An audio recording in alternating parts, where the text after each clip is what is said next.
लड़की यह जानकर हैरान रह गई कि पिछले 20 सालों से जिससे उसकी हमेशा दुश्मनी रही वही अब उसका असली पति बन चुका है। शर्मिंदगी के मारे वह मानो धरती में समा जाना चाहती थी, लेकिन लड़के ने उसका हाथ कसकर पकड़ लिया और कहा, तुम मेरी पत्नी हो। आखिरकार लड़के के पिता ने उसे एक जोरदार वार करके बेहोश कर दिया। तब जाकर यह अजीब तमाशा खत्म हुआ।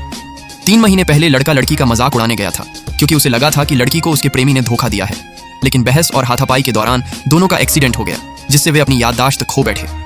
होश में आने के बाद दोनों को लगा कि वे पति पत्नी हैं और पूरे गांव में उनकी मिसाल दी जाने लगी। धीरे धीरे दोनों ने एक दूसरे को अपनाना शुरू कर दिया और उनके बीच प्यार भी बढ़ने लगा। लेकिन तभी दोनों के पिता अचानक आ पहुंचे और इस पूरे भ्रम का सच बता दिया। हैरानी की बात यह थी कि लड़के की याददाश्त वापस नहीं आई। इतना ही नहीं, उसने अपने अमीर परिवार की संपत्ति तक छोड़ दी और लड़की के घर दामाद बनकर रहने की जिद कर ली। उस रात लड़का सिर्फ लड़की को उसके कमरे तक छोड़ने की बात कर रहा था, लेकिन ससुर गुस्से में अपना लंबा भाला लेकर खड़ा हो गया। लड़की के कहने पर लड़के ने अलग कमरे में सोने की बात मान ली।